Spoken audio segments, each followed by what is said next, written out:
ahora a la doctora Mónica, que nos va en los siguientes aproximadamente 15 minutos a hablar sobre parte del tema de hoy. Muchas gracias a todos por acompañarnos y bienvenidos. Muy buenas tardes.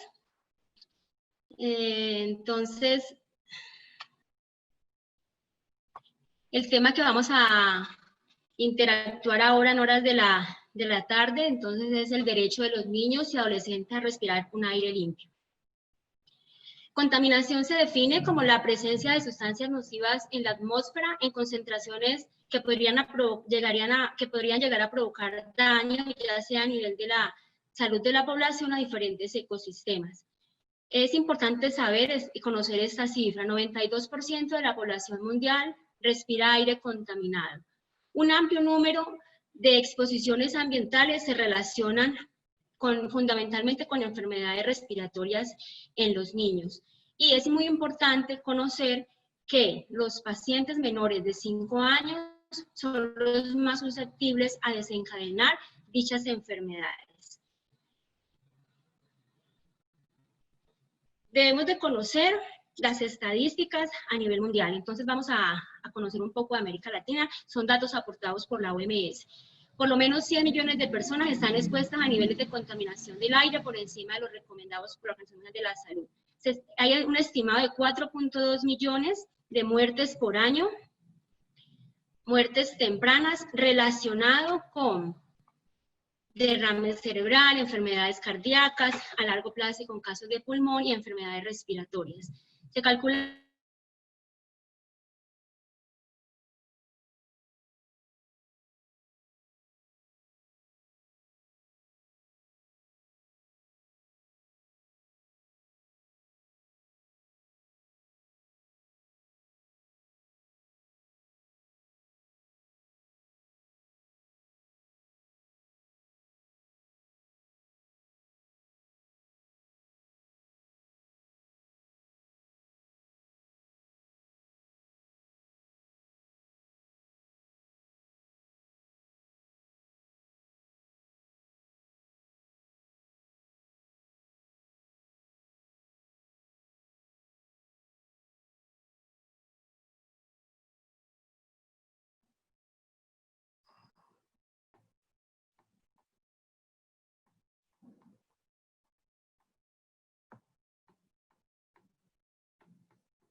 Doctora Mónica, ¿tuvo algún problema técnico? ¿Ya está otra vez? Acá estoy de nuevo. ¿Mi presentación no se ve? No, doctora, ¿ya puede volver a proyectarla, por favor? Esos son los avatares de estas actividades virtuales, pero no hay problema, podemos seguir. Ahora sí estamos otra vez al aire, doctora. Muy bien, ya estamos de nuevo acá.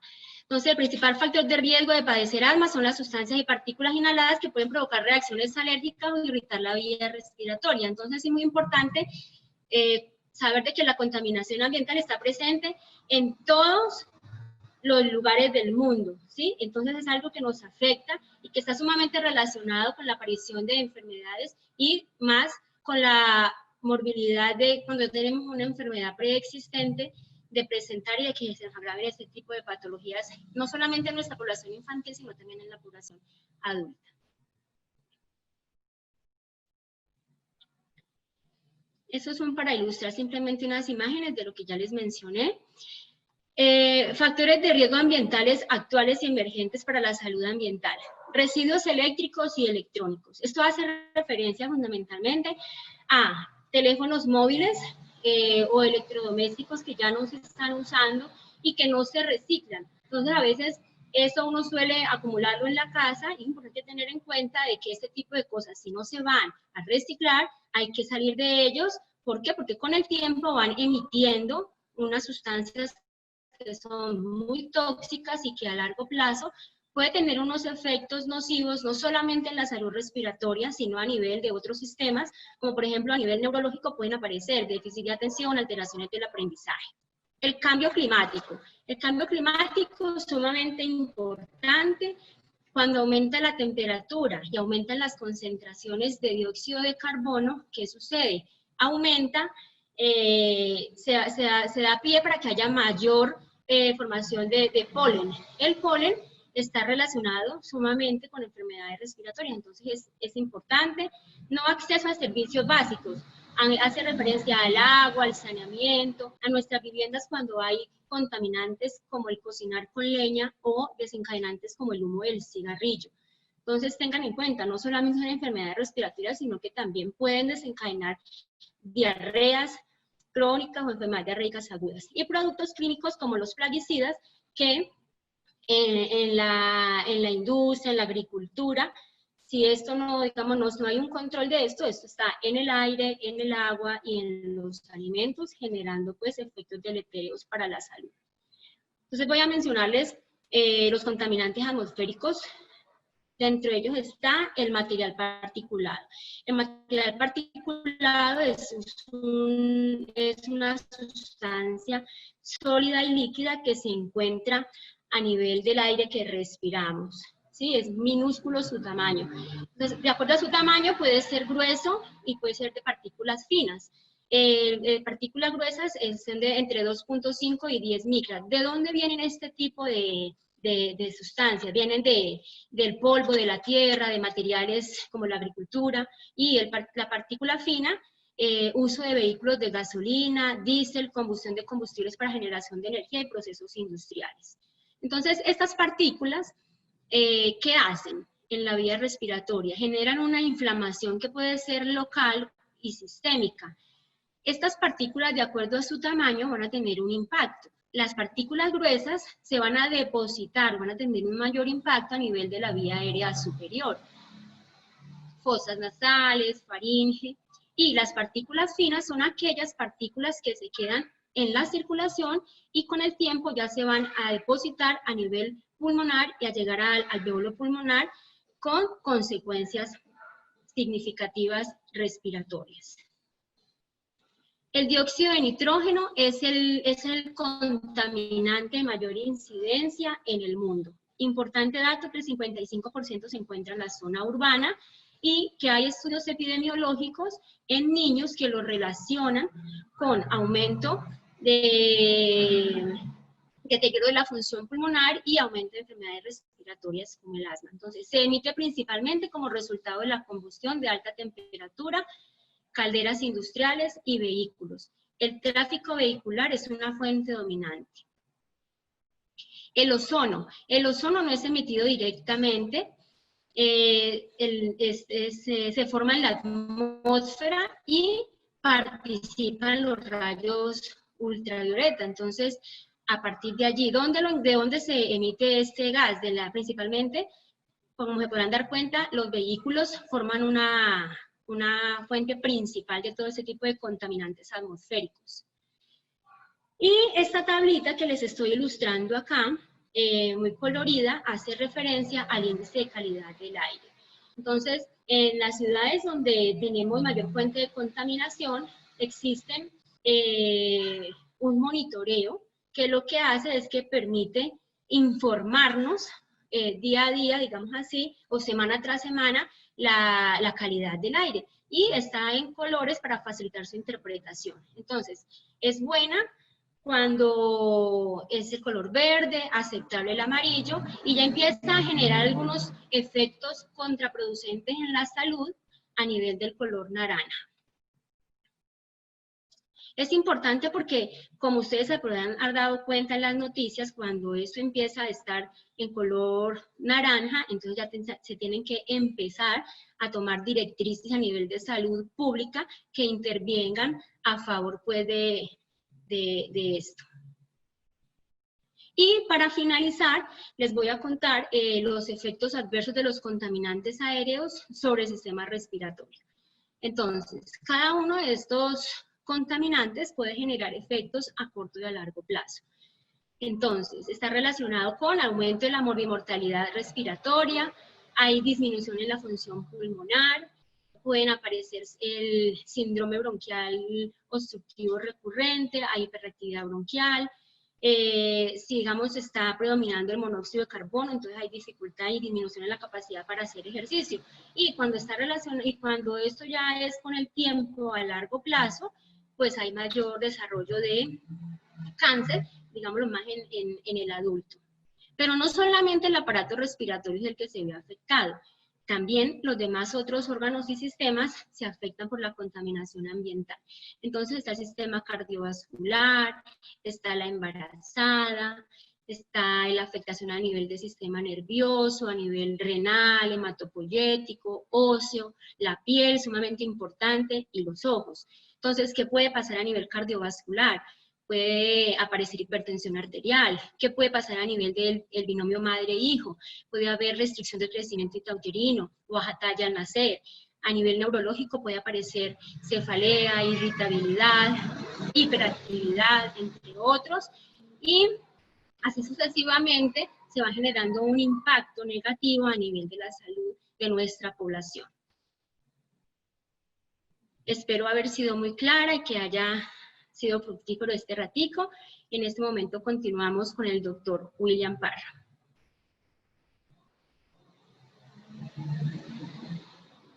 Gracias, doctora Mónica. Sigue el doctor Parra entonces.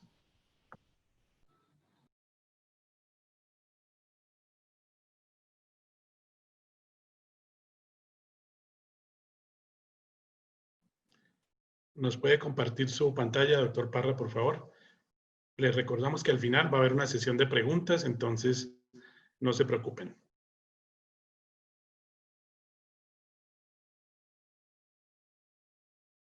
Ahorita también el micrófono, doctor William, por favor, y colocar la pantalla, en compartir pantalla.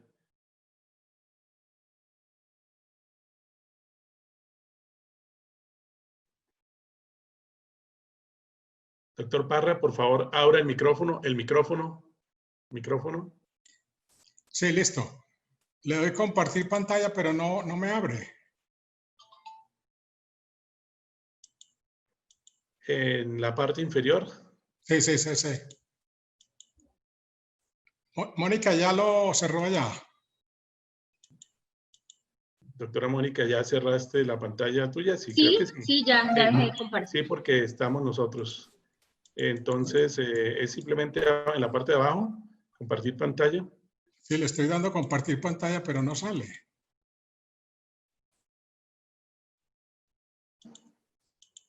Inténtelo de nuevo, que de pronto... Ahí ya va a empezar.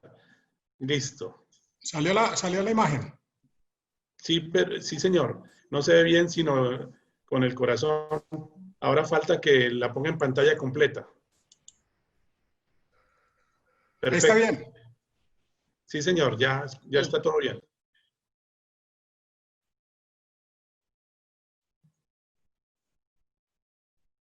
Ya lo estamos viendo, doctor William. Bueno, ya listo. Bueno, feliz tarde para todos y todas. Y un gusto estar con ustedes acá para compartir algunas experiencias sobre esto de la contaminación, que es un tema de mucha relevancia. Empiezo con esta hermosa frase de Antoine de Saint-Péray que dice: no se ve bien, sino con el corazón, pues lo esencial es invisible para los ojos. Una frase que en esta época de confinamiento tiene mucha relevancia. La contaminación intradomiciliaria, como vemos acá, tiene mucho que ver con la manera como cocinamos y las actividades que se realizan dentro del hogar. En este caso especificamos acá el humo del cigarrillo, pero puede ser de cualquier sustancia. Puede ser del vapeo, puede ser de sustancias alucinógenas como la marihuana. Se ha dicho en el mundo de que probablemente donde hay mayor contaminación puede haber mayor grado de mortalidad a causa de la COVID, o sea, el coronavirus. Esta imagen que nos está mostrando acá un iceberg, hace más o menos 107 años, más o menos, se hundió el Titanic y lo hundió un iceberg como este.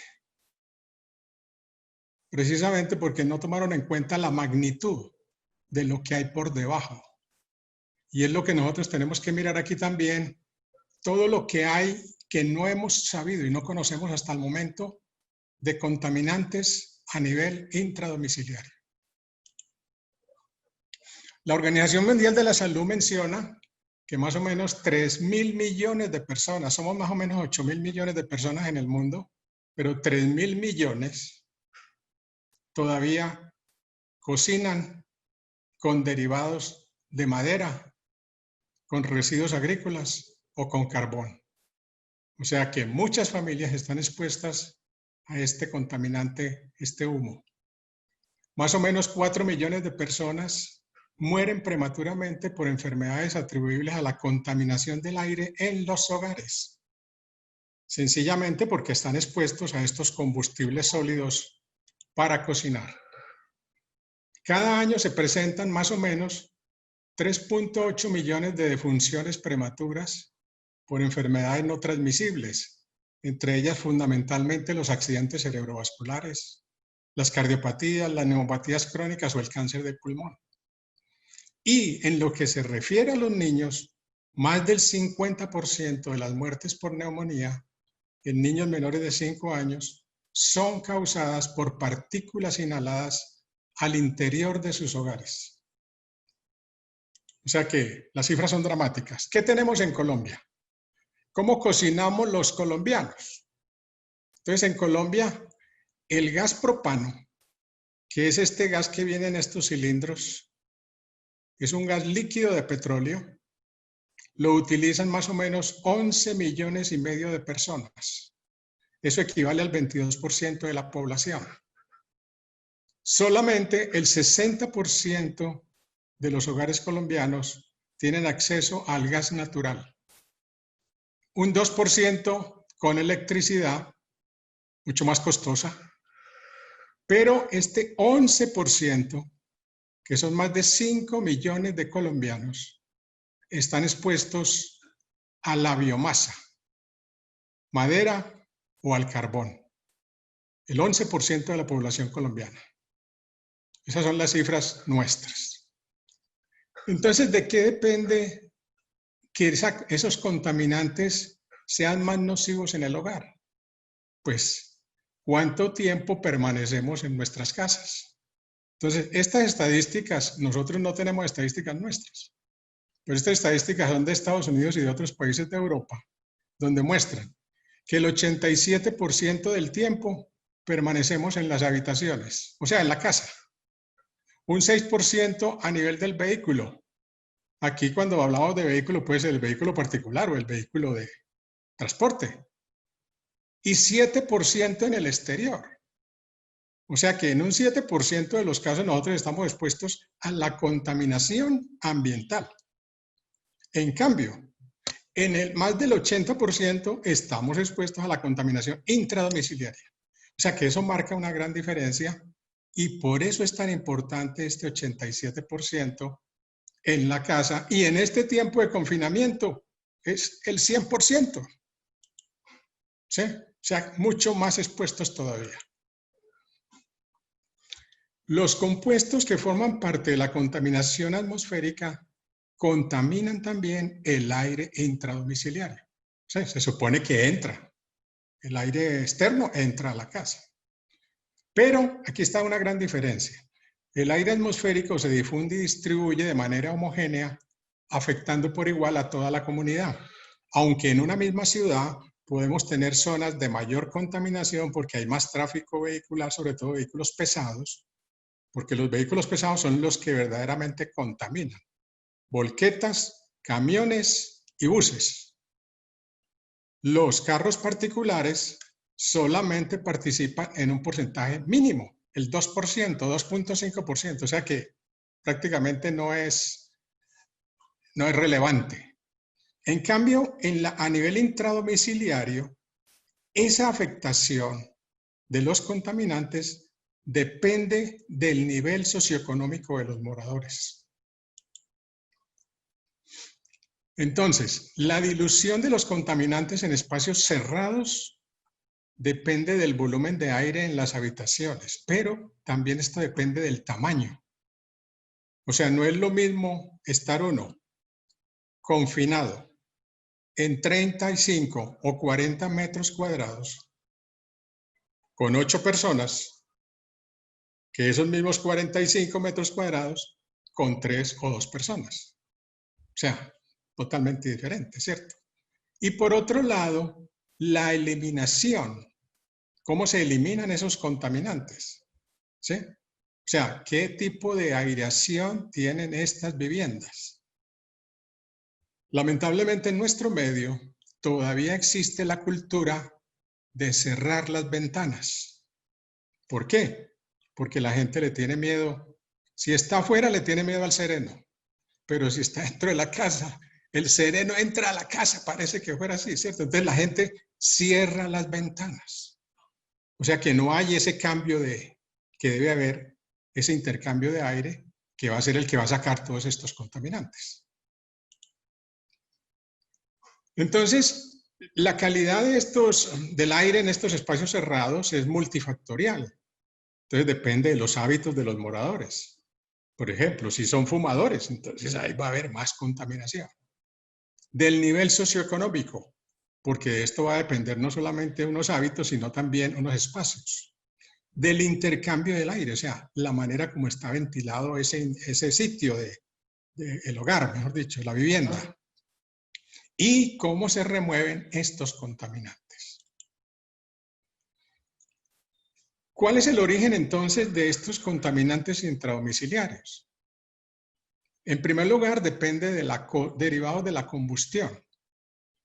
Entonces tenemos derivados de la combustión, el humo del tabaco, el humo de leña y estos otros gases, dióxido de nitrógeno, monóxido de carbono. Recordemos que el cocinar con gas, el gas es inoloro e inodoro. O sea que no tiene olor, ¿sí? Por eso al gas le ponen una sustancia que se llama el mercaptano. Esa sustancia sirve para detectar el escape de gas. Ese es el olor, pero normalmente el gas en su esencia natural no tiene olor. O sea, se le agrega esta sustancia precisamente para poderlo detectar. Y siempre que se cocine con gas debe haber una ventana al lado para que haya intercambio del aire. Los agentes biológicos serían virus, bacterias, las mascotas, perros o gatos, los ácaros, los pólenes y algunos compuestos orgánicos volátiles. El humo del tabaco entonces aumenta las infecciones respiratorias bajas. O sea, ahí está la neumonía. Aumenta los síntomas respiratorios. Se sabe que el humo del tabaco reduce el crecimiento pulmonar, disminuye la función pulmonar. O sea, niños de madres fumadoras, nacidos de madres fumadoras, tienen una función pulmonar disminuida. Que eso van a ser los adultos con EPOC, más adelante, ¿cierto? El humo ambiental también disminuye la función pulmonar. Hay un aumento considerable de otitis media en niños y un aumento de muerte súbita. O sea, los casos de muerte súbita, desde que se decretó de que los niños debían dormir boca arriba, disminuyeron dramáticamente, pero el humo del cigarrillo en este momento es de las primeras causas de muerte súbita. El humo de la leña tiene una composición diferente. Fíjense que las partículas del humo de leña son partículas ultrafinas. La doctora Mónica mencionaba ahora el tamaño de las partículas. Aquellas de 10 micras que se quedan en la nariz y en la garganta. Aquellas de 2,5 que pueden llegar hasta el alvéolo. Pero estas partículas ultrafinas tienen la capacidad de migrar al sistema circulatorio. O sea, pasan en el intercambio alvéolo capilar y pasan a la circulación. O sea que son muy nocivas. O sea, tienen efectos mayores que el material particulado. Y los hidrocarburos aromáticos también se le ha demostrado que tienen capacidad de producir mutaciones. Otras fuentes de contaminación a nivel del interior, entonces están los derivados, todo lo que sea la cocina y la calefacción, el humo del cigarrillo, pero aquí también ponemos el vapeo, estas cositas bonitas que se ven aquí, muy llamativas. Los espacios donde venden estas sustancias son extraordinariamente atractivos, de mucho colorido. Pero en este momento en el mundo hay una epidemia por cambios pulmonares severos a consecuencia de componentes en el vapeo, sobre todo las sustancias que producen sabor, los saborizantes.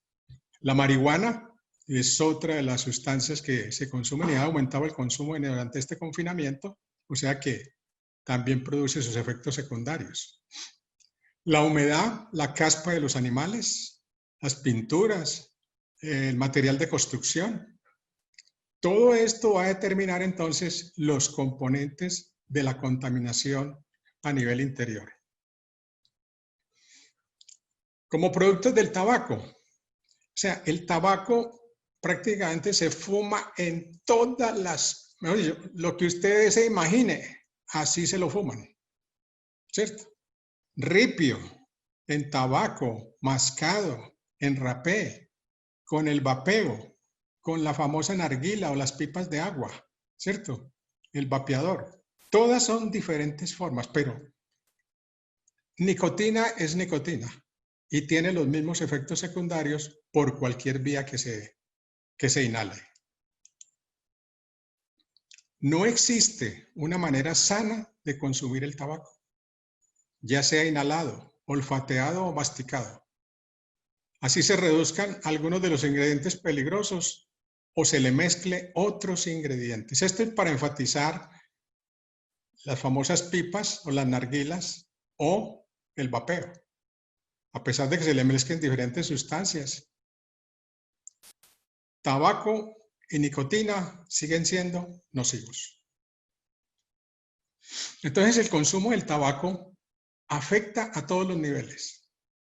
Afecta a quien lo consume.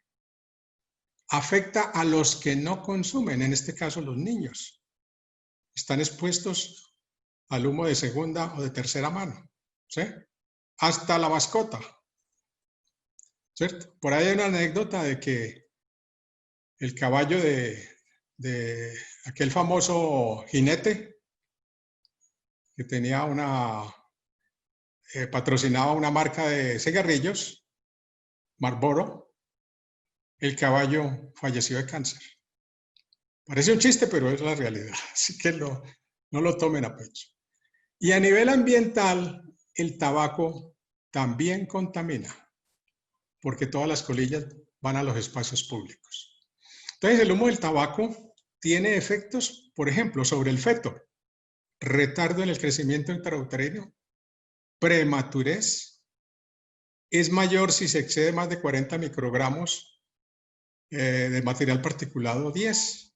En el recién nacido ya habíamos mencionado la muerte súbita. 2 veces más aparece la muerte, tiene posibilidades de aparecer la muerte súbita si la madre fuma. Y ya después de haber nacido y seguir fumando la mamá, por cada cigarrillo puede aumentar el riesgo postnatal en un 4% aproximadamente. O sea que es un detalle importante para indagar y para preguntar.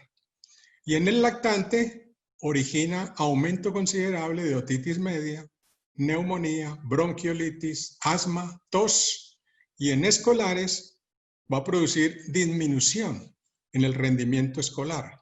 Y esto se debe a la aparición del dióxido de nitrógeno. ¿Qué debemos hacer entonces para prevenir? Es muy importante involucrar aquí a los pediatras. Yo diría más allá a los médicos en general. Médico general, porque es el que tiene mayor contacto con la población. Los pediatras tienen un contacto también a una población selectiva. Entonces hay que involucrarlos activamente. Y cuando yo digo activamente es que ellos tengan el conocimiento de todos estos trastornos que pueden ocasionar estos contaminantes para que puedan explicar. O sea, no es solamente decir, señora, es bueno que nadie fume en la casa. No, muéstrenle los daños, las consecuencias que puede llevar este tipo de contaminantes dentro del hogar. Entonces, de esta manera, haciéndolo de una manera más activa, nosotros podemos tener resultados más favorables. Educación a los padres sobre los daños del humo del tabaco. Y la Organización Mundial de la Salud llega incluso a decir que es importante considerar la exposición al humo del tabaco como una enfermedad crónica. Interesante. Muy importante entonces, en los hogares mantener una humedad y una ventilación adecuada. Aquí volvemos a insistir y a repetir. En todas las casas hay ventanas de ventarrones. O sea, uno abre una ventana y hay un ventarrón. Pero hay ventanas de intercambio. Esas ventanas de intercambio deben estar habilitadas, no se deben cerrar, porque hay que darle oportunidad a ese intercambio del aire a nivel del hogar. Controlar el monóxido de carbono que se puede producir sobre todo en estos sistemas a gas, cuando se puede pasar, dejar una llave abierta y este monóxido de carbono puede llegar a producir la muerte si no se detecta el olor, ¿cierto? Y en lo posible que las mascotas, yo quiero mucho las mascotas, tengo mascota, pero juego con ellas todo el día y todo lo demás, pero no están en mi cama, no están en mi habitación. O sea, el llamado es este. Por favor, las mascotas, mantenerlas fuera de la habitación. Sabemos que muchos duermen con las mascotas. Ojalá no tengamos que llegar a esto, ¿cierto? Respirar aire puro es un derecho. No contaminarlo es un deber. Y termino con esta hermosa frase de estas dos hermosas mujeres. Perdón, no es la frase de estas hermosas mujeres, sino la sonrisa de estas hermosas mujeres. Porque la frase es de Bob Marley. La curva más hermosa de una mujer es su sonrisa. Muchas gracias y esperamos las preguntas más adelante.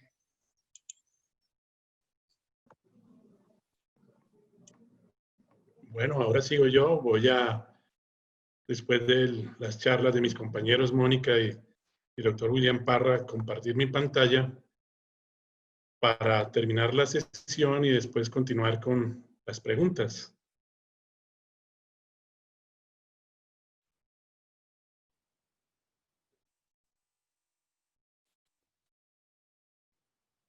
En mi caso, después de la ilustración de mis compañeros que hablaron sobre todo de algunos aspectos que tienen que ver con contaminantes por fuera de la casa y los contaminantes dentro de la casa y qué producen en la salud, pues voy a hablar del derecho a respirar un aire limpio y ya refiriéndonos a lo que existe en nuestro medio, que es la legislación que realmente se conoce, pero no sabemos por qué muchas veces no se cumple.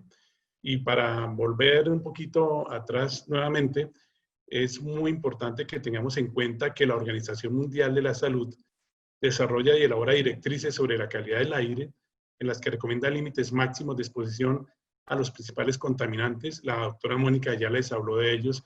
Ella les mostraba una gráfica que dijo muy colorida, que así está con colores verde, amarillo, el naranja y ahí en adelante los colores hasta el rojo y marrón, en donde eso le va estableciendo a cada sitio los niveles de contaminación que están medidos por una cantidad de digamos que monitores móviles que existen para evaluar la cantidad de componente particulado o incluso de algunos gases que hay en el medio en donde se ubiquen esos monitores. Hay unos monitores que son fijos, pero hay unos que son portátiles y uno los podría ubicar en los diferentes sitios para saber los niveles de contaminación.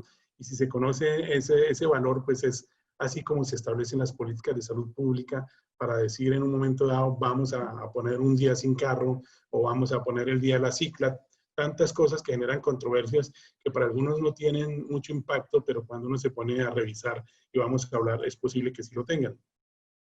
Y por lo tanto, la Organización Mundial de la Salud, al establecer esos lineamientos, establece que en cada país se tenga, de acuerdo a las condiciones propias del mismo, las pautas para evaluar cómo está la contaminación atmosférica. Estamos hablando de la atmosférica, no nos hemos metido en otras más, y pues poder entonces definir exactamente qué queremos para cada región.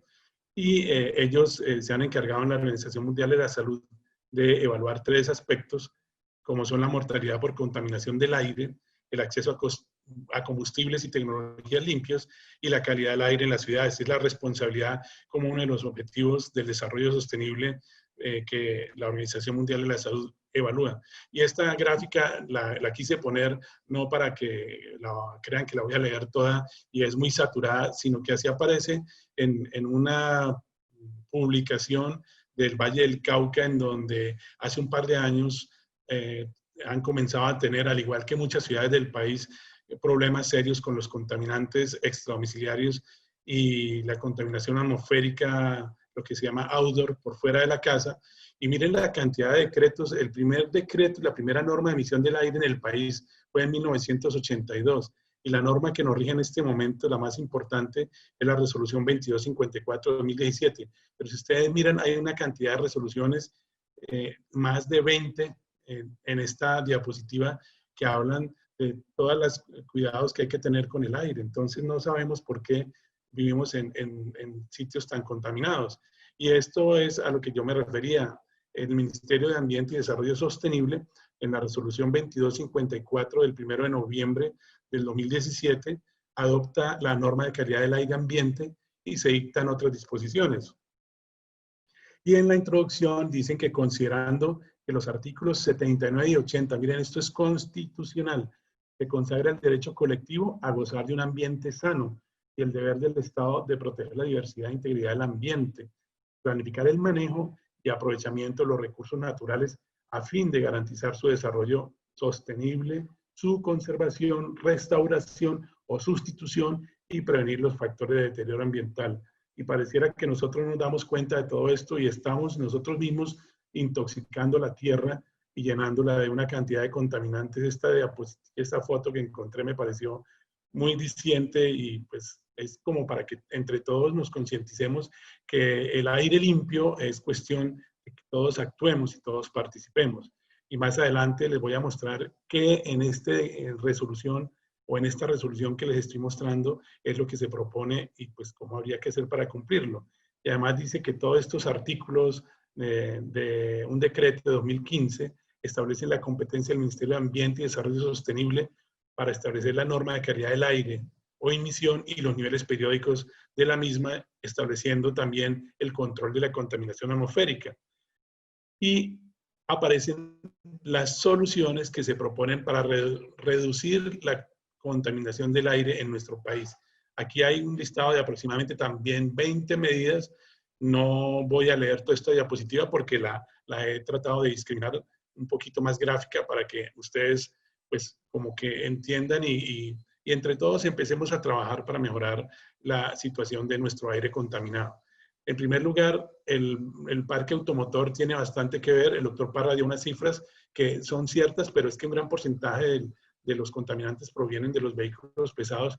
Hay unidades que se llaman unidades móviles de contaminación y hay unidades fijas de contaminación. En algunas ciudades del país muy industrializadas hay ciertas áreas en donde hay más nivel de contaminación de origen industrial, a pesar de una cantidad de políticas que se empiezan a diseñar con ellos, de poner filtros industriales, de establecer niveles riesgosos y establecer medidas para que esta contaminación sea cada vez menor, pero no se ha logrado. Y en otros lados es por la cantidad de vehículo automotor, sobre todo el servicio público, que debiera ser un sistema muy limpio y realmente se ha logrado en pocos sitios. Por ejemplo, es demostrar que el Metro de Medellín es una buena medida y que algunas medidas de vehículos eléctricos y de transporte masivo podrían ser útiles, pero hay otros factores adicionales que el doctor Parra nos podrá hablar después de la situación de Medellín, que también es una de las ciudades afectadas en este momento, porque no tienen solamente que ver con el tráfico vehicular y con el sistema de transporte masivo que ellos tienen muy bien organizado en la ciudad.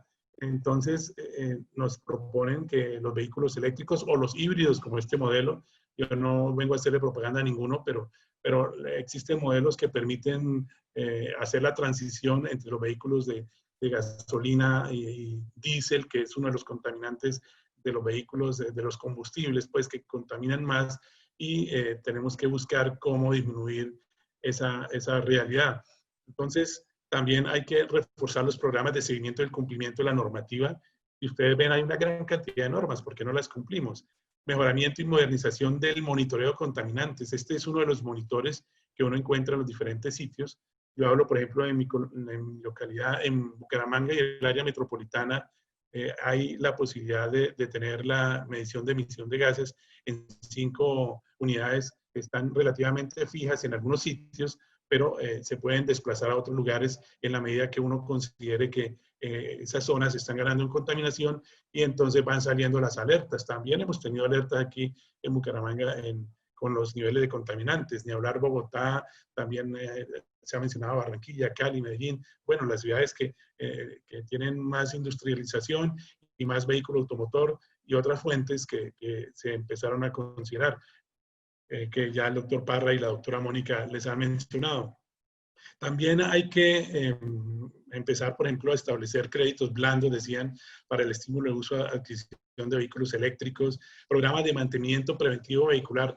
En nuestro país existen los famosos sitios de control de emisión de gases de los carros y lo que se llama el mantenimiento técnico mecánico, pero lamentablemente eso en algunos sitios fue un fortín de negocio político. Entonces, si yo les permito que ustedes hagan ese control, tengo tal valor para mí, y algunos, pues no estoy generalizando, pero se supo en algunos sitios que daban algún valor para que la persona que daba el certificado de emisión de gases dijera que estaba bien y los carros no estaban funcionando. Entonces esas cositas lamentablemente hay que corregirlas en nuestro medio. Los sistemas de control de emisiones en las obras y en algunas fábricas también hay que monitorearlas porque no es solamente el tráfico automotor, como ya lo dijimos, y el control de la resuspensión de partículas en algunos sitios tiene que ver con las condiciones del movimiento del aire y en los sitios en donde uno esté ubicado. Entonces, por ejemplo, si están en sitios abiertos, es posible que las partículas se precipiten más fácilmente, pero si estamos en una meseta en medio de montañas, o como en Medellín, en el Valle de Aburrá, que están entre montañas, también es más fácil que se concentren los contaminantes, que los vientos no los movilicen tan fácilmente, o viceversa, que haya desplazamiento por los vientos a lugares en donde supuestamente no hay contaminación, como vamos a ver ahorita una diapositiva que coloqué. Esto simplemente para ilustrar un vehículo eléctrico, para mostrar que se puede hacer la evaluación de la emisión de gases de los vehículos. Y esta diapositiva me gusta mucho porque forma parte de la resolución, decir que hay que incorporar tecnologías más limpias en las industrias. Entonces, existen estos filtros industriales. Ustedes han visto grandes chimeneas en algunos sitios donde se produce una gran emisión de contaminantes. Y pues bueno, hay en el país entidades y empresas especializadas en hacer una serie de dispositivos que eliminan esos contaminantes de una manera más pura, digámoslo, libre de los efectos tóxicos, y pues es algo más costoso, pero es una inversión para la salud de todos los que conviven alrededor del sitio y en donde está el área de influencia. Hay zonas de georreferenciación en donde a un tantos kilómetros a la redonda se establece la posibilidad de que esos contaminantes lleguen de acuerdo con las condiciones climatológicas y las condiciones topográficas, como ya lo he mencionado. También el mantenimiento y mejoramiento de las vías, el mejoramiento del espacio público y la integración de políticas del desarrollo urbano, el transporte y la calidad del aire. Miren, esto es un ejemplo de un país en donde tienen las ciclas como un método para desplazarse hacia los sitios de transporte masivo, que son vehículos que obviamente tienen menos emisión de materiales tóxicos. Ojalá llegáramos aquí, se ha intentado, pero pues ustedes saben que las condiciones digamos que de tanta aglomeración de nuestras ciudades no lo permiten. Y estas 10 claves para mejorar espacios públicos de las ciudades me parecieron a mí buenísimas en una publicación que encontraba al revisar el tema. Y es que las calles en muchos sitios se pueden convertir en paseos peatonales. En varias ciudades del país esto ya está sucediendo y definitivamente estas calles disminuyen el nivel de contaminación. El problema es que cuando se establecen calles peatonales en nuestro país se saturan de ventas públicas. Mucha gente por la necesidad, pues también hay que decirlo, pero se saturan de asaderitos con parrillitas, de venta de cosas y se contamina de cualquier otra manera y también eso pues afecta, no solamente contaminación con material particulado, sino también contaminación visual, auditiva, visual, auditiva. Crear parques y casas y plazas públicas, pasa lo mismo, en algunos sitios se ha intentado, pero se llenan de otros contaminantes. Eso hay que regularlo mejor y hay que pues, entender que si se hace es para mejorar la calidad de vida que todos ameritamos. Construir economías locales a través de mercados urbanos para concentrar en algunos sitios y que ya se conozca que esos sitios pues tienen más riesgos. Diseñar edificios que sirvan como redes de conexión también tiene que ver con lo anterior. Vincular en la agenda de salud pública los programas de espacios públicos. Y ahí se refiere, por ejemplo, a que lamentablemente en nuestro medio entonces hay Secretaría del Ambiente, Secretaría del Espacio Público, Secretaría de los Vehículos, bueno, todas las secretarías que ustedes se imaginen, y no una sola especializada, pero últimamente se está tratando de conglomerar y de unir para que sean personas como ingenieros ambientales, personas dedicadas a la salud ocupacional y salud pública, interesadas en que la calidad del aire, epidemiólogos, etcétera, expertos en que la calidad del aire para nosotros sea una realidad y no que se hagan las cosas fragmentadas. Entonces la Secretaría del Ambiente dijo una cosa, la Secretaría de Tránsito dijo otra, la otra dijo otra cosa y no se ponen de acuerdo y entonces no existe una norma clara. Las organizaciones ciudadanas pueden influir también, es una forma de presionar para que tengamos aire limpio, que es lo que estamos pidiendo. Me gustó esto del poder de los 10. ¿A qué se refiere el poder de los 10?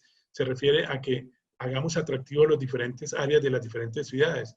Entonces yo le pongo 10 sitios de interés para que la gente vaya a ese lugar, pero en esos 10 sitios de interés yo enseño con 10 políticas cómo cuidar la naturaleza, cómo cuidar el aire, cómo cuidar el agua, cómo evitar que pase lo que estamos peleando aquí en la región del páramo de Santurbán y luchar por el agua, porque la minería es otro problema del cual hay que mirar, que genera trabajo, pero genera también a largo plazo mucho problema. Entonces, crear un programa integral para espacios públicos más ligero, más barato, más rápido, se refiere a las placitas que hay, por ejemplo, en Europa, en donde la gente va caminando y ubicado alrededor, cerca de las calles, existen puestos pequeños en donde la gente pues, hace como esos paseos comerciales, pero los cuidan mucho y les disminuyen el nivel de contaminación. Y reestructurar el gobierno para ayudar a los espacios públicos, lo que ya les mencionaba. También hay que establecer directrices y determinantes ambientales para planeación del territorio, teniendo en cuenta el comportamiento y dispersión del contaminante del aire. Y entonces traigo este ejemplo. Esto es una publicación de una revista de ingeniería del país, en donde evalúan la dispersión de contaminantes del aire, del material particulado de 10 micras, del dióxido de nitrógeno, del monóxido de carbono y algunos otros materiales particulados emitidos desde una estación modular de compresión y tratamiento de gas natural en La Guajira. Entonces, ellos lo que hacen es que establecen, según el viento que haya en el momento, según la precipitación fluvial que haya en el momento, cuál es la zona de influencia y hasta cuánto llega la zona de influencia del material particulado, y con eso se establecen entonces los colores de emergencia que ya hemos mencionado anteriormente, y se establecen políticas. Es lo mismo que hacen en muchas ciudades, se hacen zonas de georreferenciación, se hacen mapas para mostrar cuáles son los sitios más contaminados, y sobre ellos es que hay que ejercer políticas mucho más sólidas y no tan blandas para evitar la enfermedad de las personas que conviven en esas áreas específicas. También hay que utilizar medidas de reducción de la contaminación del aire, como la reforestación. Me gusta mucho esta foto, y miren aquí mucho más donde desde niños se educa en que si se miren este dato, para abastecer el oxígeno de una sola persona se necesitan 22 árboles. A medida que se talan los bosques y las selvas, entonces disminuimos nuestras posibilidades de vivir. Plantemos árboles, plantemos vida. Es una bonita conclusión. Y pues aparecen muchas medidas, pico y placa, compartir el vehículo con los vecinos, sistemas masivos de transporte público, pero que no tengan, que sean de emisión de material cada vez menos contaminante, Ojalá que se pudiera fomentar lo de las ciclas y no prohibirlo. Ojalá que se pudiera caminar más y no prohibir, porque en algunos sitios lo que hacen es que cuando hay más contaminación, entonces se prohíben las ciclas y se prohíben los peatones. Suena como ilógico. Entonces, el día sin carro, que es otra de las cosas que ha salido últimamente. Bueno, una cantidad de cosas que podrían servir, pero eso no es solamente momentáneo. Esas son políticas que tienen que tener continuidad porque algo puntual no va a servir para resolver un problema que viene siendo crónico y a lo largo del tiempo. Y para finalizar, contaminación ambiental y COVID-19, hay un grupo que está escribiendo y que está trabajando mucho en el país, que es el que tiene que ver con todo lo que es el grupo de trabajo y proyecto de calidad del aire y salud ambiental urbana en 5 ciudades de Colombia, que forma parte del programa de investigación de salud ambiental para Colombia. Y ellos han dicho que si el COVID ha tenido algún impacto en la contaminación del aire. Y entonces han concluido que los cambios en los hábitos de movilidad de los colombianos sí tienen un impacto favorable en la calidad del aire y pareciera que el virus que nos ha confinado a no transitar tanto y las cuarentenas que se han establecido han disminuido la concentración en algunos sitios. Inicialmente no fue notoria porque todavía existía un acumulado en el ambiente, pero en la medida que se fue prolongando la cuarentena, sí se ha visto que la disminución del material particulado ha sido evidente. Y también la otra pregunta es que si el impacto de la contaminación del aire sobre las complicaciones en pacientes con COVID debe principalmente a qué. Si es por el mismo material particulado o si es por el virus. No se sabe todavía, pero la teoría es que principalmente los efectos acumulados de la exposición de la población que ya está enferma es la que sería una población de mayor riesgo, es decir, a mayor contaminación, mayor posibilidad de que el COVID que le vaya a afectar, que el SARS-CoV-2 afecte a la persona, le dé con más severidad. Obviamente, si tiene patología pulmonar de base y crónica, pues tiene mayor riesgo, mucho más si se trata de no estar compensado. Y lo otro que preocupa también es que las partículas pudieran servir como vehículo para que el virus se transmitiera a más distancia. Hoy día hay mucha discusión sobre el mecanismo de transmisión del virus. Ya se sabe que es un virus comparado con otro relativamente pesado, y entonces que cuando uno estornudaba o tosía, el virus podía viajar aproximadamente hasta 2 metros y por el peso se caía sobre las superficies, y entonces era el contacto de las manos sobre esa superficie que uno se llevaba después a la nariz, a los ojos y a la cara, a que producía mayor problema con el virus del COVID-19, y entonces así se adquiría, y por eso el lavado de manos y por eso mantener la distancia. Pero también se sabe que si uno pues le tose cerca a una persona y esa persona y uno tiene el coronavirus, esa otra persona pues tiene riesgo de contaminarse, y ahí viene el problema del tapabocas. El tapabocas hoy día no hay duda que hay que usarlo tanto para una persona que está enferma con más razón, como para una persona para protegerse de que el virus no lo vaya a afectar. La discusión está en que si el virus puede permanecer en el ambiente algún tiempo, pareciera que sí, sobre todo en los espacios cerrados. Por eso lo que el doctor Parra comentaba de mantener bien aireadas las habitaciones es importantísimo, y pues a veces, lamentablemente, por las condiciones en que viven muchas personas en nuestro país, las zonas bien ventiladas son difíciles por condiciones de hacinamiento. Entonces, eso facilita la transmisibilidad de este virus. No está demostrado todavía, no está demostrado, como sí se ha visto, que el material particulado puede transmitir o puede transportar ácaros y facilitar la sensibilización alérgica. No se ha visto todavía, pero es una hipótesis que está ganando fuerza, que el material particulado uniera las partículas del virus y el virus pudiera estar algún tiempo y llegar a las personas también por esa vía a sitios más lejanos. Entonces, por eso es mejor, de todos modos, dentro del lavado de manos, uso de tapabocas, mantener distancia, estar en aislamiento preventivo hasta que se pueda, porque también hay que hablar de la connotación socioeconómica, hay que hablar también de la connotación del aislamiento para los niños, etcétera, etcétera. Estas son frasecitas que me gustan. La contaminación ambiental es una enfermedad incurable, solo puede ser prevenida. Si nosotros no hacemos prevención, no la vamos a lograr controlar. El amor está en el aire, pero el aire está altamente contaminado. Por favor, seamos más amorosos, dejemos de contaminar el aire. La contaminación nunca debería ser el precio de la prosperidad, de Al Gore. Y hay tanta contaminación en el aire que si no fuese por nuestros pulmones, no habría lugar para colocarlas. Me parece terrible, pero muy diciente, ya que la contaminación se está metiendo en nuestros pulmones porque ni siquiera hay lugar en el planeta para ubicar la contaminación. cuida el medio ambiente, pues la otra mitad ya está destruida. Un poco dramático, diría yo, estas frases, pero la realidad. Eso era lo que nosotros queríamos compartirles y tenemos un espacio para algunas preguntas. Voy a dejar de poner mi pantalla y todos los ponentes vamos a estar visibles para ustedes, de tal manera que podamos discutir algunas preguntas. Ya tengo alguna aquí.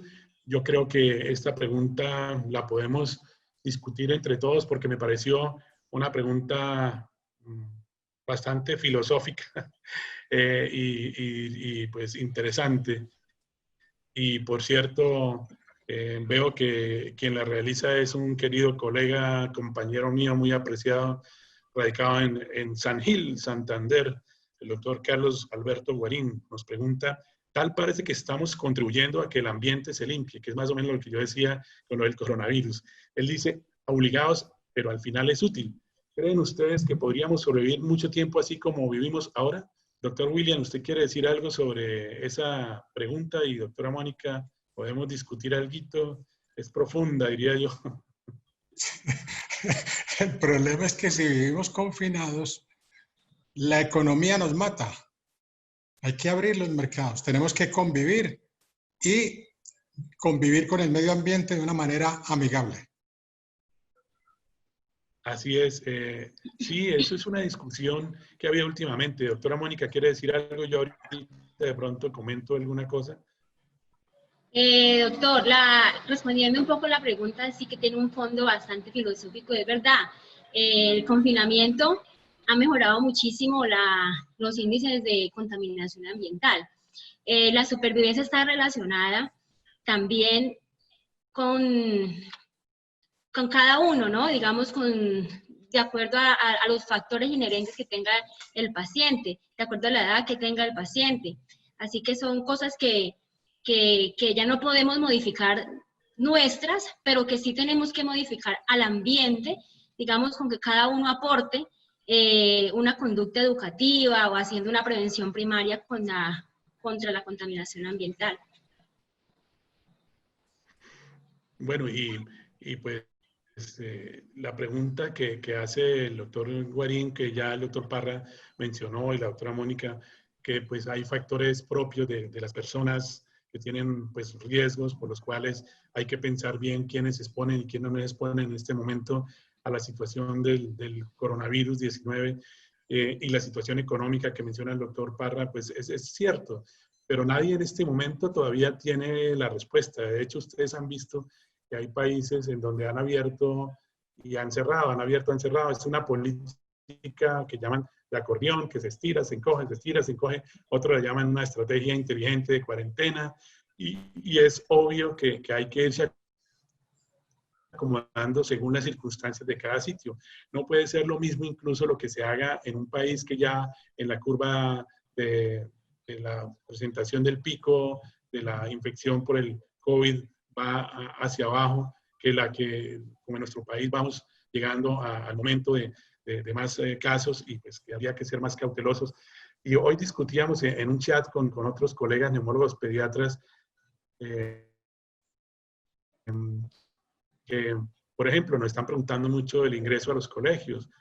Obviamente se ha visto y lo hemos discutido con otorrinolaringólogos también y alergólogos, que el encierro ha hecho que muchas de las enfermedades alérgicas por los contaminantes intradomiciliarios que nos mencionaba el doctor Parra, se han empeorado algunas personas en sus fenómenos alérgicos porque los ácaros están haciendo de las suyas y algunos hongos y mohos y obviamente todo ese material particulado que proviene de fuera de la casa y a sitios no bien ventilados, o el material particulado que se genera dentro de la misma casa.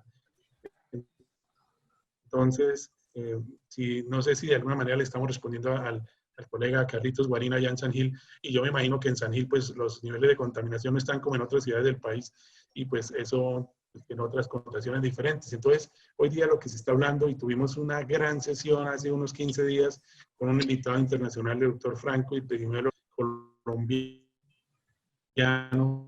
que nos decía que el término adecuado hoy día se llama localización no globalización, sino glosa, lo que por ejemplo podemos hacer en Santander, otra cosa lo que se pudiera hacer en Antioquia, en el Valle, en la costa atlántica, en donde el comportamiento de la curva epidemiológica está siendo un poquitín diferente, y a pesar de que todos tenemos aumento de casos, pues hay sitios en donde los conglomerados están claramente identificados y sobre ellos uno debería ejercer algunas políticas, evitar, por ejemplo, el confinamiento de los niños y adolescentes. Esto está generando problemas de salud mental, problemas también de sedentarismo, problemas de incluso de maltrato, bueno, una cantidad de análisis. Por eso la pregunta es muy filosófica y la respuesta también da para filosofar.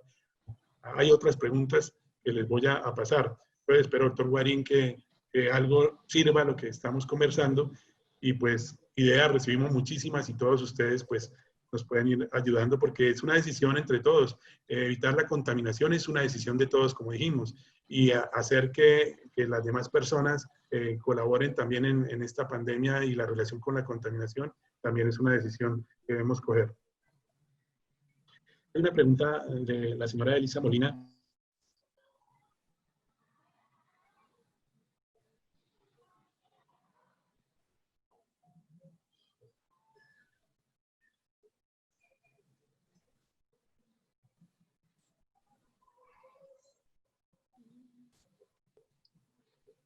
Aló, aló. Hola. Leo la pregunta de la señora Elisa Molina. Sí, doctor. ¿Sí me escuchan? ¿Sí, sí, ¿sí me escuchan? Sí, señor, sí se escucha. Elisa pregunta, ¿cómo podemos disminuir la contaminación dentro de la casa si vivo cerca de una calle que no estaba pavimentada? Entonces yo anotaría ahí, la Organización Mundial de la Salud menciona de que lo ideal sería vivir a 300 metros de distancia de una calle de alto flujo. Si esta señora, doña Lisa, vive en una calle que no está pavimentada, pero no es de alto flujo, no tendría mucho problema. Solamente la contaminación del polvo, pues, del material. Pero la contaminación grande es el material residual de los vehículos, sobre todo vehículos pesados. O sea que la recomendación es, ojalá vivir uno retirado 300 metros de esa área de circulación. No sé, Mónica, ¿tú qué opinas? No, doctor, muy claro. Bueno, tuve un breve lapsus interruptus debido a la virtualidad. Pero aquí estoy de nuevo. La pregunta veo que ya la respondieron. Es referente a qué hacer cuando se vive cerca de calles destapadas y pues cómo se puede mantener una casa limpia. Pues hay truquitos que nos han enseñado, no sé si hablaron de ellos, voy a decirlos y ustedes me dirán, no, eso ya lo contestamos, pero bueno, no sobra reforzar la idea. Y es, por ejemplo, trapear antes que barrer, o sea, para que haya algo de evitar que se levante el polvo que puede haber acumulado. Entonces se trapea antes que barrer, es un truco, siempre sacudir con trapo húmedo, ¿sí? Mantener de todos modos, en la medida de lo posible, algunas áreas por donde no ingrese tanto el polvo de las calles destapadas, para que si el tráfico es muy, por lo que entiendo. Y lo otro que algunos recomiendan en esos casos es en los momentos de menos tráfico dar un poquito de espacio. Creo que el internet tiene problemas, pero aquí No lo estamos viendo, doctor. hay aquí hay otra pregunta que se refiere a los niños con enfermedades respiratorias crónicas como asma, ¿qué cuidados especiales deben tener respecto a la contaminación? ¿Sí me están escuchando? Sí. Sí, sí, sí. ¿Aló?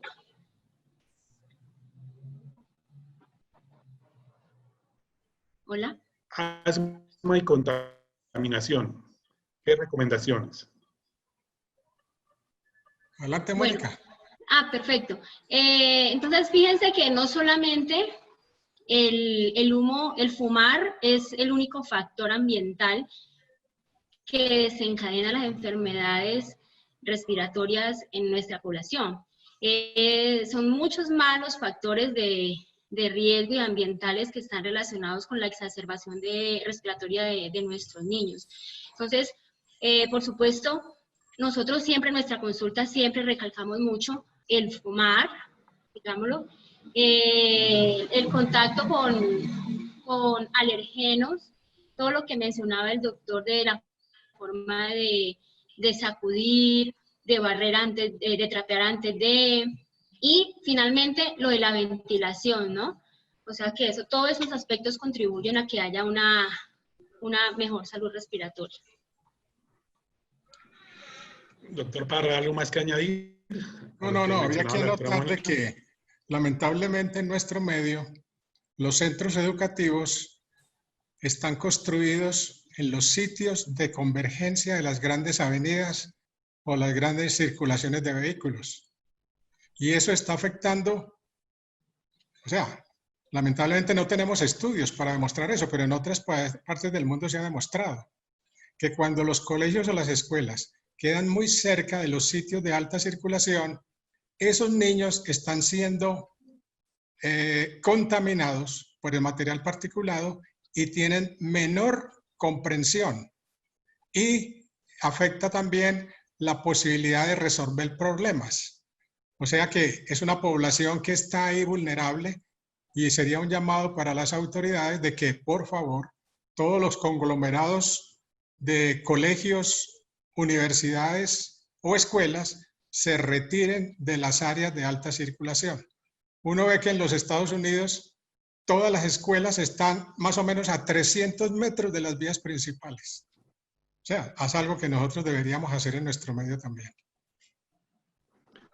Sí, y lamentablemente en nuestro medio son más laxos, doctor William, porque estaba revisando el tema y establecen que al menos 100 metros a la redonda no deberían haber avenidas importantes. Entonces, ustedes entre 100 y 300 ya hay una distancia, ¿no? Y pues sí, esto está establecido y debería cumplirse. Y ustedes vieron la cantidad de normas que hay, pero no las cumplimos, lamentablemente. Vieron la primera diapositiva de 20 normas, ley del 2017 con la resolución, y falta mucho por hacer, tenemos que hacer muchísimo. Con todas esas frases célebres que mostramos, pues creo que tenemos que sensibilizarnos más sobre la contaminación. Aquí hay otra pregunta bien interesante que dice, ¿en todas las edades afecta igual la contaminación? ¿Alguien quiere aventurarse a decir algo? O sea, uno podría decir que no en todas las edades es igual, ¿cierto? Tenemos las edades extremas. Se supone que el niño está en pleno evolución. No está formalmente constituido su aparato pulmonar. Los alvéolos no han salido totalmente, ¿cierto? O sea, que esa alveolización va a tardar varios años. Ese niño expuesto a un contaminante va a sufrir más que un niño mayor. O sea que por eso es tan importante tener las mujeres embarazadas alejadas de los sitios de contaminación y los niños pequeños, ojalá los menores de 8 años, también alejados de esas áreas de alta contaminación. Sin embargo, todavía vemos en nuestras ciudades que la mamá lleva a su bebé en el cochecito, arrastrándolo por las aceras, y el exhausto del vehículo que pasa al lado prácticamente le da en la nariz al bebecito que va en el coche. Sí, es cierto, ¿no? Y además las enfermedades son diferentes por los grupos de edad también. Y depende, como decía la doctora Mónica hace un rato, de los factores de riesgo que tenga cada quien. Obviamente, si hay personas con patologías como diabéticos, hipertensos, problemas cardíacos, renales, respiratorios crónicos, neurológicos, en fin, van a tener más riesgo con contaminantes, ¿no? Entonces, sí, es diferente por cada grupo de edad. Hay otra pregunta que es bien importante, que si en los pisos altos alcanza a llegar el material particulado.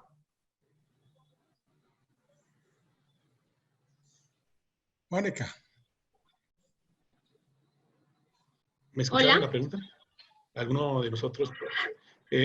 La pregunta es que si en los pisos altos el material particulado alcanza a llegar. Sí, el material particulado se encuentra suspendido en el aire y recuerden que como en las zonas urbanas la contaminación ambiental es mucho mayor, entonces sí hay una fuerte relación también con la distribución de esa partícula.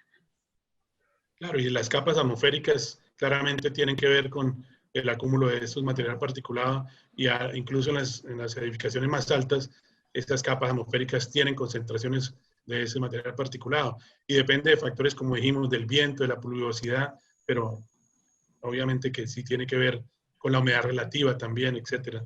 Eso tiene que ver para que las personas se puedan afectar más o menos. Una pregunta adicional, doctor William, creo que tiene que ver mucho con su exposición. El uso de desinfectantes ahora dentro de las casas, como estamos en la época del aseo, hay que limpiar todo, nos hemos vuelto obsesivos compulsivos. Eso es bueno, ¿no? Digamos que hasta de alguna manera, sin exagerar, ¿sí? Pero si el amonio cuaternario, si el alcohol, si alguno de todos estos materiales, el hipoclorito que estamos usando, puede de alguna manera ser un contaminante también. O sea, uno se da cuenta de que no está demostrado, por lo menos la Organización Mundial de la Salud no lo ha dicho tajantemente, de que yo me pueda llevar el virus en el zapato. ¿Sí? O sea, no está demostrado.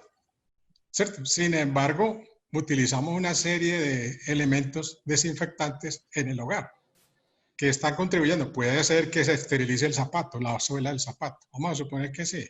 Pero es otro contaminante más para el hogar. Esa es una realidad, ¿cierto? O sea, si no hay una demostración de la misma Organización Mundial de la Salud, aunque la Organización Mundial de la Salud también en esta pandemia nos ha salido con cosas así como muy controversiales, ¿cierto? Entonces uno diría, bueno, ¿hasta dónde se justifica uno intentar más desinfección de la que se puede dar? Porque hay veces que la gente se va a los extremos, ¿sí? Y entonces están aumentando las intoxicaciones. ¿Sí? Porque el muchachito ya encuentra, el niño pequeño encuentra el frasquito por allá mal puesto y se lo va a tomar. ¿Sí? Entonces uno dice, bueno, ¿hasta dónde vamos a llegar? No sé, no tengo esa respuesta, pero si no hay una demostración de que el virus vaya a estar en la suela del zapato, uno como que dice, bueno, ¿hasta dónde se justifica este tipo de medidas? Sí, lo que está pautado es que en algunos sitios en donde hay más exposición al público, consultorios, zonas de aglomeración, el transporte público, se hagan limpiezas y se ha demostrado que esas sustancias, pues en las concentraciones que están recomendadas, no, son relativamente inocuas. Obviamente en espacios cerrados, como usted lo menciona, me imagino que el riesgo puede aumentar, ¿no? Entonces, de eso no lo podemos precisar todavía. Pues, por lo menos no lo tenemos documentado en este momento. Y hay una última pregunta, porque creo que ya el tiempo se está agotando, y es que, ¿qué opinamos de los purificadores de aire? Si eso sirve de alguna manera para mejorar los contaminantes intradomiciliarios o qué pasa con los purificadores de aire. O sea, por parte mía yo digo que los purificadores de aire, por la evidencia que hay en la literatura, no tienen ningún sentido. ¿Sí? Es otra fórmula más de mercadeo. Como ahora hay túneles de aspersión y todas esas cosas que la misma OMS ha dicho que eso no sirve para nada, ¿cierto? Entonces, el mejor purificador de aire es airear la habitación o airear el hogar. Abrir las ventanas para que verdaderamente haya ese desplazamiento. Lo demás, estos de los purificadores, no hay evidencia de que verdaderamente tengan utilidad. Yo comparto también lo que usted está mencionando. Cuando uno mira la evidencia, no es suficiente para recomendarlos. Y segundo, son costosos y serían inaccesibles al gran porcentaje de la población si uno dijera que es una recomendación que se debe dar. Definitivamente la ventilación natural sigue siendo la mejor en lo posible. Y pues creo que hay que seguir manteniéndose con esa idea. Hay una última pregunta, yo dije la anterior era la última, pero dejemos que esta sea la última. Y es porque, aunque no tiene que ver con el tema directamente de contaminación, de alguna manera hay que orientar a las personas Sobre el uso de tapabocas, preguntan que ahora que están permitiendo que los niños salgan y que deben hacer una actividad física, pero que hay problema con los tapabocas, que si lo recomendamos o no lo recomendamos, que qué hacemos con el tapabocas, ¿sí? ¿Qué hacemos con el tapabocas para los deportistas? Porque eso ha habido desinformación. Yo creo que hay que ser preciso, ¿cierto? ¿Qué opinan ustedes sobre ese tema? Mónica, ¿quiere? Tiempo ya, doctor. Bueno, no. De todas maneras, lo único que se ha demostrado que es efectivo ahora para el COVID es el distanciamiento físico. O sea, no social, sino físico. Sí, porque la parte social yo creo que tenemos que seguir inculcándola. Somos seres humanos sociables. Entonces, el distanciamiento físico y el uso del tapabocas. Pero la Organización Mundial de la Salud menciona que el tapabocas para niños mayores de 2 años, porque uno ve muchachitos de 1 año, de 6 meses con tapabocas. Yo creo que tampoco podemos llegar a esos extremos. ¿Sí? Y el riesgo de asfixia, sofocamiento. Claro, totalmente. Es lo que se ha descrito en ellos, en la reinhalación de CO2 en ellos, no en otros grupos. Es que yo creo que la pregunta ha sido porque en un medio muy importante del país de comunicación escrito, salió que un deportista presentó por estar usando tapabocas un colapso pulmonar y casi se muere. ¿Sí? Entonces, hizo un neumotórax espontáneo, tendría su condición particular y lo hizo casualmente, pero eso no hay que generalizarlo. Mejor dicho, no es cierto que el uso del tapabocas en deportistas o en personas que salen a la calle genere una enfermedad de esa naturaleza. Y pues es más difícil usar tapabocas que son para el cuerpo médico, para la misión médica, como los N95, porque ellos sí son más rígidos, establecen, digamos que, más sellos para evitar que el virus ingrese hacia el personal de salud y hacen que la respiración sea un poco más difícil, pero tiene filtros que permiten de todos modos que se ejerza una respiración suficiente. Entonces, realmente los tapabocas hay que seguirlos usando, no hay que prohibirlos para nada. Y con las connotaciones que ya mencionaba el doctor William, del límite sería la edad realmente, o personas que no estén en capacidad de un momento dado de maniobrar, retirárselos, no se quitan de aquí, se quitan de las tirillas, ¿sí? Para de pronto, si sintieron alguna urgencia de aire en un momento dado, si les incomodó, porque algunas personas lo que hacen es que se sienten un poquito claustrofóbicas, diría yo, más bien. ¿Sí? Y como ya nos tenemos que despedir, ¿qué opinan del incienso y de algunas prácticas que tienen en algunas casas para... ¿Se deben prohibir o no? Sí, totalmente contraindicadas. Es contaminante totalmente contraindicadas, sí. Eso era lo que era la última pregunta y pues entonces ya no nos queda más sino despedirnos y agradecer a todos los que nos escucharon y quiero agradecer al doctor Parra y a la doctora Mónica Osorio por haber departido conmigo, a pesar de algunos pequeños líos de conectividad, pero son pequeños y son propios de esta época de pandemia en donde todos andamos por esta vía y entonces los internet se pueden caer un poquito, pero creo que en general nos pudieron escuchar y pues queremos agradecerle a todos. Desde la Asociación Colombiana de Neumología Pediátrica, ustedes tienen a sus médicos amigos. Esa es otra campaña, por favor. Los médicos estamos para ayudar y no para matar. Perdónenme que lo diga así porque es que últimamente ha habido mucha estigmatización y queremos que quede claro también que somos sus amigos y los neumólogos pediatras, amigos de los niños, de los padres y de la salud respiratoria de los niños y adolescentes. Doctor Parra, doctora Mónica, para que se despidan ustedes. Muchas gracias. Esperamos haber cumplido con todas las expectativas, haber resuelto todas sus dudas y estamos abiertos a cualquier inquietud por parte de la comunidad y del gremio médico, por supuesto. Hasta luego. Bueno, gracias a George, gracias a Mónica por su compañía y a ustedes también por habernos escuchado. Muchas gracias. Buena tarde para todos, buen fin de semana y seguimos en contacto.